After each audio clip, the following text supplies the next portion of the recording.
जय हिंद दोस्तों। आज के वीडियो उन सभी फ्रेशर कैंडिडेट्स के लिए है जो लोग एविएशन सेक्टर में आना चाहते हैं और आप लोग फ्रेशर हैं मगर आप लोगों को पता नहीं है कि ग्राउंड स्टाफ की वैकेंसी किस डिपार्टमेंट में निकलती है और उसमें आप लोग कैसे एप्लीकेशन कर सकते हैं, उसका एलिजिबिलिटी क्राइटेरिया क्या होता है, सारी चीज़ें जो कि ग्राउंड स्टाफ के लिए रिक्वायरमेंट होती हैं।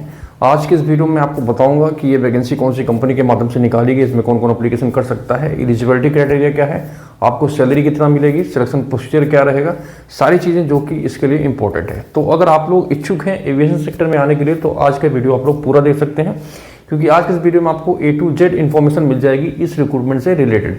क्योंकि इस रिक्रूटमेंट से रिलेटेड ऑलरेडी सोशल मीडिया पर बहुत सारे ये नोटिस वायरल हो रहे हैं, ठीक है, जिनके बारे में आपको डिटेल्स में बताऊंगा। क्योंकि ये जो वैकेंसी है वैकेंसी अच्छी है मगर इसमें कुछ नेगेटिव पॉइंट्स हैं जिनके बारे में आपको जानना जरूरी है, ठीक है। उसके बाद ही आप लोग डिसीजन लेना कि इसमें आप लोग अप्लीकेशन करना चाहते हैं या फिर नहीं, ठीक है। एक तो ये वैकेंसी उनके लिए अच्छी है जिनकी ऑलरेडी एज ओवर होने वाली है या फिर बिल्कुल बॉर्डर लाइन पे आ चुके हैं, वो लोग ज्वाइन कर लें, ठीक है। बाकी अगर जिनके पास टाइम है तो अभी थोड़ा जल्दबाजी ना करें, थोड़ा सोच समझ के ही डिसीजन लें तो उनके लिए अच्छा रहेगा, ठीक है। तो मैं आपको बता दूं ये जो ग्राउंड स्टाफ की वैकेंसी निकाली गई है दिल्ली इंटरनेशनल एयरपोर्ट के लिए है, इंदिरा गांधी इंटरनेशनल एयरपोर्ट, और हैदराबाद में जो राजीव गांधी इंटरनेशनल एयरपोर्ट है इनके लिए निकाली गई। दो एयरपोर्ट हैं, दिल्ली या फिर हैदराबाद, इसमें से आप किसी भी एयरपोर्ट में काम कर सकते हैं मगर इन दोनों का जो इंटरव्यू है एक ही जगह होना है, ठीक है। आगे मैं आपको बता दूंगा। तो इसमें जो पोस्ट है, एक है कस्टमर सर्विस एग्जीक्यूटिव, ठीक है, जो कस्टमर सर्विस डिपार्टमेंट में काम करना चाहते हैं ये उनके लिए है, और दूसरा है PRM व्हील चेयर। PRM का मतलब होता है पर्सन विद रिड्यूस मोबिलिटी, मतलब जो विकलांग यात्री होते हैं उनके लिए जो व्हील चेयर होती है उसके लिए फीमेल व्हील चेयर असिस्टेंट की इनको रिक्वायरमेंट है। और उसके अलावा हेल्पर्स की ज़रूरत है, हेल्पर में आपको लोडिंग और अनलोडिंग के लिए स्टाफ की ज़रूरत है। उसके बाद फ्लाइट की क्लीनिंग के लिए और व्हील चेयर के लिए इनको हेल्पर्स की रिक्वायरमेंट है, जिसके लिए इन्होंने अपना नोटिस जारी किया है और आप लोग इसमें ज्वाइन कर सकते हैं, ठीक है। इसमें मेल और female according to post application कर सकते हैं। वैसे तो सभी पोस्ट हैं जिसमें मेल और फीमेल एप्लीकेशन कर सकते हैं, ठीक है। इसमें किसी भी प्रकार के एक्सपीरियंस की जरूरत नहीं है, ठीक है। इसमें किसी भी प्रकार के एक्सपीरियंस की जरूरत नहीं है, इस चीज़ को समझिए। यहीं पर ये बात आके फंस जाती है क्योंकि इसमें फ्रेशर्स को हायरिंग कर रहे हैं, मतलब फ्रेशर को जॉब दे रहे हैं। तो इसमें क्या है, ये सबसे पहले जो फ्रेशर को ज्वाइनिंग कराते हैं उनको ये ट्रेनिंग देते हैं, जिसका ये लोग आप लोगों से ट्रेनिंग फीस भी वसूलते हैं। मतलब एक तरीके से आपको फीस पे करना पड़ेगा, ट्रेनिंग फीस पे करना पड़ेगा, उसके बाद आपको ये जॉब देंगे। क्योंकि ये जो इंडिया सेट्स कंपनी है, ये खुद की कंपनी है, उनका खुद का ट्रेनिंग इंस्टीट्यूट है, ठीक है। तो इसमें जॉब की तो गारंटी रहती है कि अगर आपका सिलेक्शन होता है और आपने अपना फीस पे किया तो आपको जॉब तो 100% मिल जाएगी, ठीक है। तो आपको ट्रेनिंग फीस इसमें जो जमा करना पड़ता है, हर एक पोस्ट का अलग अलग होता है, तो आप एक बार सोच समझ लीजिएगा। अगर आप ट्रेनिंग फीस बियर कर सकते हैं तो ही आप लोग इसमें जाइए, अदरवाइज आपको जाने की जरूरत नहीं है, ठीक है। अब बताते हैं हाउ टू अप्लाई। इसमें जो लोग एप्लीकेशन करना चाहते हैं एप्लीकेशन कैसे करेंगे, तो इसमें आपको रजिस्ट्रेशन करना है, उसके बाद आपको डायरेक्ट वॉक इन इंटरव्यू में पहुंच जाना है। रजिस्ट्रेशन के बाद आपको कोई मेल या फिर कॉल नहीं आएगी, आपको रजिस्ट्रेशन कर देना है। इसका लिंक इस वीडियो के नीचे डिस्क्रिप्शन में मिल जाएगा, उसमें आप जाकर रजिस्ट्रेशन कर दीजिए। उसके बाद डायरेक्ट आपको वॉक इन इंटरव्यू में पहुंच जाना है। इसका वॉक इन इंटरव्यू है 30 अक्टूबर 2025 को, ठीक है। अभी एक आज मैंने वीडियो डाला था बेंगलोर एयरपोर्ट के लिए जिसमें 27 अक्टूबर था वॉक इन इंटरव्यू। तो कई लोग कमेंट कर रहे थे कि सर थोड़ा समय रहते पहले बताया करिए। तो देखो, जब मुझे पता चलता है मैं तुरंत वीडियो बना देता हूँ, ठीक है। तो अभी मुझे इसके बारे में पता चल गया है। आज 25 तारीख है और 30 तारीख को उसका इंटरव्यू, अभी 5 दिन आपके पास है। तो इस 5 दिन में आप लोग सारी चीज़ें अपना एडजस्ट कर सकते हैं, डॉक्यूमेंटेशन या फिर आने जाने का जो भी है जैसा कर सकते हैं, ठीक है। और आपको 10 बजे से 2 बजे के बीच में पहुंच जाना है इंटरव्यू देने के लिए। इंटरव्यू स्थान में आपको बता देता हूँ, hotel Africa Avenue B104 greater Kailash new Delhi 110048, ठीक है। अगर आपको यहाँ पे समझ में नहीं आ रहा, आप इसका नोटिस देख लेना, इसमें साफ साफ इसका पता लिखा हुआ है। इस पते पर आप जाके इसका इंटरव्यू दे सकते हैं, ठीक है। सिलेक्शन प्रोसीजर की बात करें, इसमें आपका इंटरव्यू होगा, इंटरव्यू आपका अकॉर्डिंग टू पोस्ट होगा। तो सबसे पहले हम लोग बात करते हैं हेल्पर, व्हील चेयर असिस्टेंट, और उसके बाद ये जो लोडिंग क्लीनिंग और ये व्हील चेयर वाले जितने हैं, इनका जो 10th बेस पे जितनी भी जॉब्स हैं, इनमें नॉर्मल से आपका डॉक्यूमेंटेशन ही होगा। कुल मिला के आप अपना इंट्रोडक्शन सही ढंग से अगर दे लेते हैं तो आपको सिलेक्शन में हो जाएगा।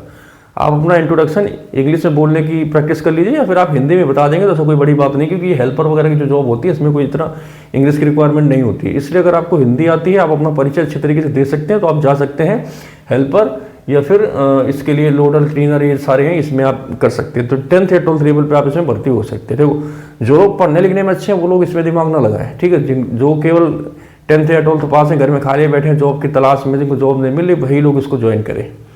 आप पढ़ने लिखने वाले हैं, आपके अंदर जरा सी भी काबिलियत है तो आप इसमें ज्वाइन मत करना। आप अपने आप को खुद पहचान सकते हो, अपना अवलोकन आपको खुद से करना पड़ेगा, ठीक है। ऐसा नहीं कि मैंने कह दिया फिर किसी और ने कह दिया मुंह उठा के चल, तो ऐसा नहीं है। पहले तो अपने आप को खुद का अवलोकन करो, उसके बाद ही आपको डिसीजन लेना है कि मुझे किस पोस्ट के लिए एप्लीकेशन करना। उसके बाद CSC की बात करें, कस्टमर सर्विस एग्जीक्यूटिव, ये पढ़े लिखे भाई बंदों की पोस्ट है। इसमें आपको स्किल्स की रिक्वायरमेंट पड़ेगी, इसमें आपको इंग्लिश अच्छी तरीके से आना चाहिए, ठीक है। अगर आप CSC पोस्ट के लिए जाना चाहते हैं, आपको बिल्कुल भी नहीं पता है कि आप CSC पोस्ट का इंटरव्यू की तैयारी कैसे कर सकते हैं, उसके लिए नोट्स आप देख सकते हैं। इस नोट्स में आपको जीरे के टॉपिक्स, पर्सनल इंटरव्यू क्वेश्चन, सारी चीज़ें मिल जाएंगी, ठीक है। तो आप इसके थ्रू अपनी प्रिपरेशन कर सकते हैं। तो अगर आपको नोट्स चाहिए तो इसके लिए आपको 99 रुपीज़ पे करना पड़ेगा। स्क्रीन पे जो नंबर दिख रहा है इसमें आप पे कीजिए और इसी नंबर पे आप स्क्रीनशॉट भेज दीजिए। कॉल करने की जरूरत नहीं है, आपको ये नोट्स थोड़ी देर में मिल जाएंगे, ठीक है। ये नोट्स बहुत ही अच्छे हैं। आप किसी भी एयरलाइंस के ग्राउंड स्टाफ अगर इंटरव्यू में जाते हैं तो आपको ये नोट्स बहुत ही बेहतरीन तरीके से हेल्प करेंगे, ये मेरी गारंटी है, ठीक है। तो मैंने आपको बता दिया सिलेक्शन प्रोसीजर। अब जो CSC में एप्लीकेशन करना चाहते हैं उनका ग्रेजुएशन होना जरूरी है या फिर अंडर ग्रेजुएट, मतलब ग्रेजुएट और अंडर ग्रेजुएट CSC पोस्ट के लिए दोनों एप्लीकेशन कर सकते हैं। एज का क्राइटेरिया 18 से 28 साल रखा गया है। इसमें आपको सैलरी लगभग वही 22 से 24 हज़ार स्टार्टिंग में भी मिलेगी, ठीक है। PRM व्हील चेयर जो कि फीमेल्स के लिए है केवल, इसमें 12th या फिर 10th लेवल पे ज्वाइन कर सकते हैं। 18 से 30 साल एज का क्राइटेरिया है केवल फीमेल्स के लिए, इसमें भी 18 से 20 हज़ार आपको सैलरी इसमें मिलने वाली है, ठीक है। उसके बाद हेल्पर में बात करें, loading, unloading, interior aircraft cleaning और व्हील चेयर, ठीक है। इसमें 10th या 12th पास कैंडिडेट ज्वाइन कर सकते हैं। इसमें आपका एज का क्राइटेरिया 18 से 35 साल, ठीक है। इसमें थोड़ा एज क्राइटेरिया ज़्यादा है, तो जिनकी एज लगभग 32, 33, 34, 35 चल रही है तो वो ज्वाइन कर ले, क्योंकि एयरपोर्ट में 35 साल वालों के लिए बहुत ही रेयर केस में वैकेंसी आती है। अगर आपको शौक एयरपोर्ट में जाने के लिए तो आप ज्वाइन कर लिए, फिर फीस तो आपको पे करना पड़ेगा, जो एप्लीकेशन की जो उनकी ट्रेनिंग फीस होती है वो आपको देना पड़ेगा, ठीक है। इसमें भी आपको 18 से 20 हज़ार स्टार्टिंग में मिलेंगी। तो एक बार आप जब अंडर एंट्री कर जाते हैं एयरपोर्ट के अंदर तो फिर बहुत सारी कंपनियां, बहुत सारी वैकेंसी आपको वहाँ से पता चलती रहती हैं। आप उसमें अपना ट्रांसफर लेके या फिर अपना इंटरव्यू देके, एग्जाम देके कैसे भी कैसे ज्वाइन कर सकते हैं। तो पहला मोटो आपका एयरपोर्ट में एंट्री करना होना चाहिए। किसी भी एयरपोर्ट पर आपको जॉब मिले, अगर एविएशन सेक्टर में आप आना चाहते हैं तो, ठीक है। ये सोच के आप ना बैठें कि मेरे घर के बगल वाले एयरपोर्ट में जॉब आएगी तो मैं वहाँ ज्वाइन करूँगा, तो फिर आप में भी हो सकता है आपको बहुत टाइम वेट करना पड़े और शायद आपकी एज भी ओवर हो जाए, ठीक है। तो इन सभी चीज़ों को ध्यान में रखते हुए अपना सारी चीज़ें पर डिसीजन लें।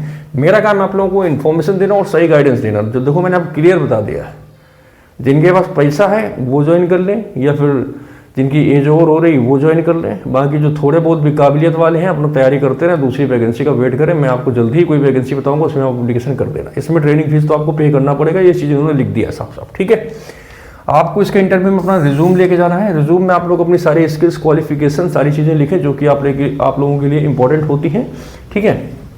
Educational certificate, 10th, 12th, graduation, आपकी जितनी भी क्वालिफिकेशन है, फिर जिस पोस्ट के लिए एप्लीकेशन करना चाहते हैं उस पोस्ट से रिलेटेड आपके पास एजुकेशन से संबंधित सारे सर्टिफिकेट्स होने चाहिए, ठीक है। आधार कार्ड, पैन कार्ड, आपके पास पुलिस वेरिफिकेशन होना चाहिए या फिर पासपोर्ट भी होना चाहिए। पासपोर्ट या पुलिस वेरिफिकेशन में आपके पास एक डॉक्यूमेंट्स होना मैंडेटरी है, इस चीज़ को थोड़ा ध्यान रखना, ठीक है।